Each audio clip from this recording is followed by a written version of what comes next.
Përkujtohet në Mirdit 80 vjetori i rënies hero të luftëtarit dhe mësuesit të popullit, Ndrec Nduje Gjoka, një figurë shumë e rëndësishme jo vetëm në vendin ku ai u rit, por gjithë Shqipërinë.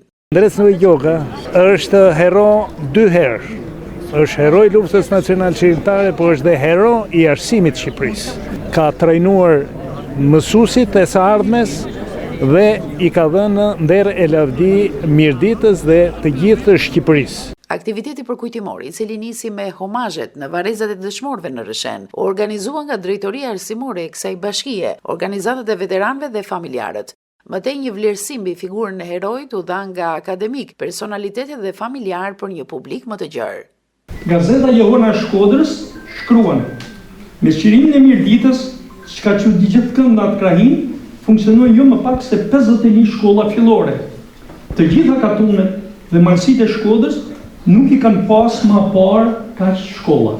Forcat e errta në 17 shkurtin e vitit 46 menduan se duke vrarë Ndrec Nduje Gjokën do të vrisnin lirinë e sapo fituar dhe emancipimin e sapo nisur, por të gabuar, sepse Ndrec Nduje Gjoka do vazhdoi të shohë me sytë e dijes së arsimit shqiptar. Të kërkosh dritë në errësirë, Ndrec Nduje Gjoka është një nga ata emra i cili do të mbetet përgjithsisht në historinë e arsimit, të kulturës dhe në gjithë historinë e popullit shqiptar.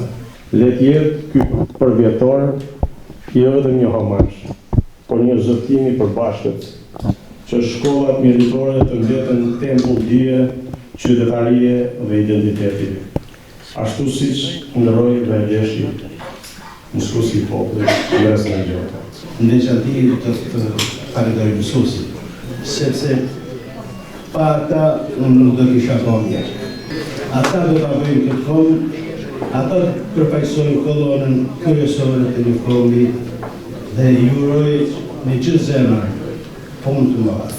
Falnismës dhe këmbguljes së Ndrec Nduje Gjokës në Mirdit u hapën 50 shkolla dhe kurse kundër analfabetizmit. Brenda pak muajve, numri i nxënësve arriti në 2641 vet, nga 201 nxënës që kishin 4 shkolla të parashlirimit në Mirdit. Falti për herë të parë në shkollë u bë mundur pjesëmarrje vajzave dhe grave. Kohën e tij ja kushtoi rrugtimit të vështirë dhe të shenjtë të shkronjave shqipe, duke ndjekur me besnikëri rrugën e traditës së mësuesve abdetar, të cilët edhe u martirizuan për këto ideale. Emri i tij la gjurmë të thella në historinë e arsimit kombëtar. U vra më 17 shkurt 1946 në Lule të Rinis, në moshën 27 vjeçare, me urdhër të Komitetit të Maleve. Një material më të zgjeruar të aktivitetit do të keni mundësinë ta ndiqni së shpejti në emisionin Arom Shkodre të TV1 Channel.